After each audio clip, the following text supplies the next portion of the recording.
Përshëndetje të nderuar miqtë e mi të kanalit Monitor TV, ja ku po takohemi sërish së bashku me mua Tirona Lilin për të ndarë këtë herë ngjarjet më të fundit, lajmet më të fundit nga showbizi shqiptar.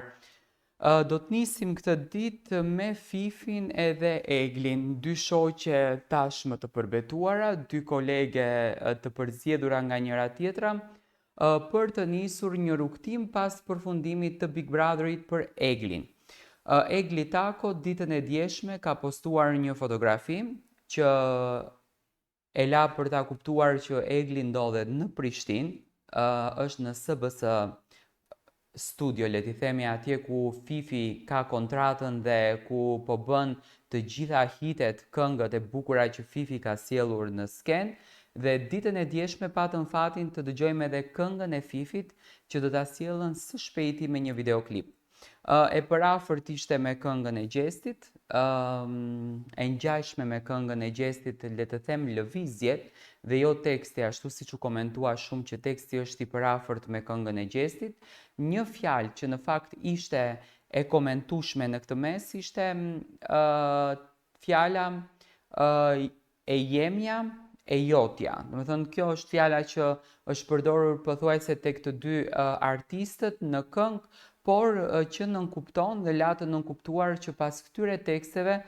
mund të fshihet një emër shumë i njohur pas, që mund të hamencojmë që mund të jetë edhe Egli, nuk i dihet. Fifi dhe Egli po punojnë me shumë intensitet, po punojnë me shumë dashuri për të sjellur pranë te publiku këngë të bukura. Me patjetër që Fifi gjithmonë ka ditur të surprizoj publikun, gjithmonë këngët e saj kanë patur vulën e një hitit që janë dëgjuar për kohë të gjatë, sepse shpesh e kemi këtë, domethënë e bisedojmë këtë fenomenin se çfarë është hiti. Hiti nuk është një këngë e cila dëgjohet vetëm 3 muaj gjatë sezonit veror dhe lëshohet nëpër diskoteka dhe më pas nuk dëgjohet më, por hiti është një këngë e cila mbetet dhe rikëndohet nga të gjithë këngëtarët e tjerë, të cilët e kanë në zemër dhe e preferojnë atë zhanër të muzikës. Dhe të paktën për këtë lloj biznesi, Fifi ka treguar një super arritje të madhe duke ditur ta menaxhoj veten e saj. Fifi dhe Egli, të dyja së bashku, janë gati për të sjellur projektet e tyre në YouTube, domethënë për t'i lançuar pranë publikut,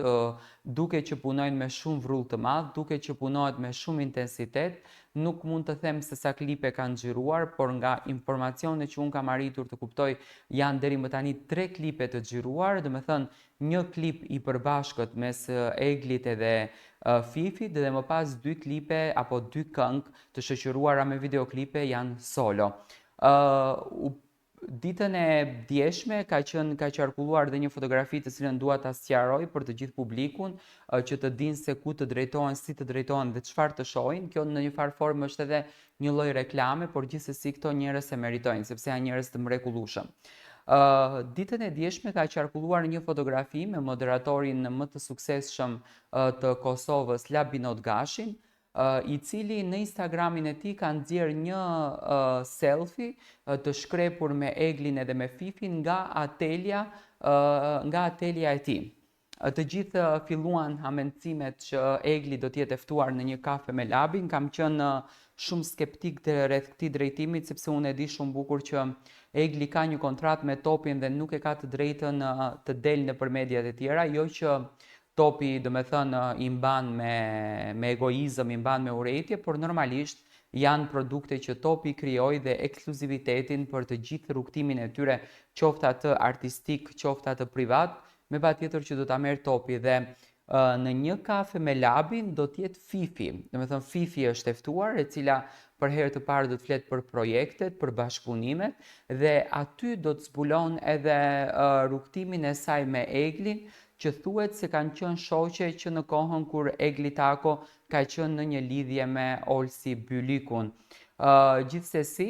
ne presim me shumë dashuri se çfarë këngësh do sjellin, domethënë duke që janë këngë me shumë tematik, duke që janë këngë me shumë pikpyetje, duke që janë këngë me shumë mesazhe,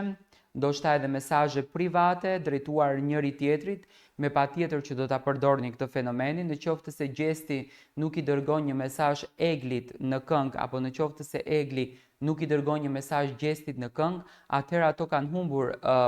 atë esencën e gjës, sepse publiku shqiptar, çiftet shqiptare, artistët shqiptar din të kuptojnë se çfarë dëshiron publiku, dhe kur në kuptojmë çfarë dëshiron publiku, do bëjnë atë që publiku e dëshiron. Kjo gjë është kjo do të jetë një gjë shumë e mirëpritur, sepse do të krijon tematik, do të krijon debat, do të krijon diskutim, dhe siç duket dhe publikimi këtyre këngëve të shumë përfolura,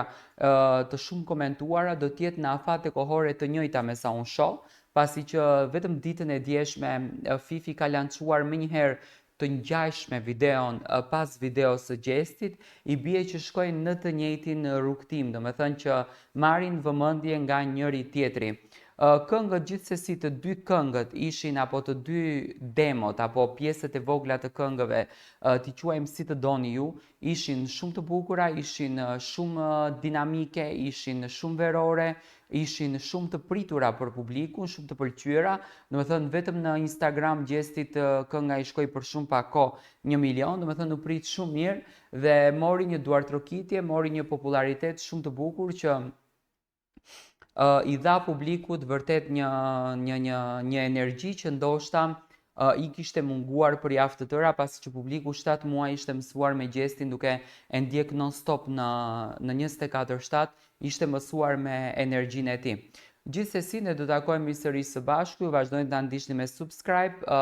dua të marr mendimin tuaj për marrëdhënien e Fifit edhe të Eglit. Është një marrëdhënie që mund të ketë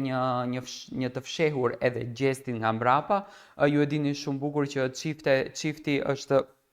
është ndarë në menaxhim, gjesti menaxhohet nga tjetër menaxher, Egli menaxhohet nga tjetër menaxher, por siç duket, pas gjithë këtyre menaxherët, ai big menaxheri në këtë mes është Top Channel që po menaxhon Eglin dhe gjestin, dhe që në fakt po mban në ankth publikun për të gjithë rrugtimin dhe marrëdhënien e tyre. Ne do të takojmë sërish së bashku, vazhdojnë të ndiqni me subscribe në kanalin Monitor TV për të arritur të kuptoni të rejat më të fundit, ngjarjet më të fundit, për të komentuar situata, për të komentuar pikpyetjet tuaja, për të komentuar gjithçka që në fakt ndodhen në jetën e artistëve shqiptar, jo vetëm të gjestit, por tek të gjithë artistët shqiptar pa dallime.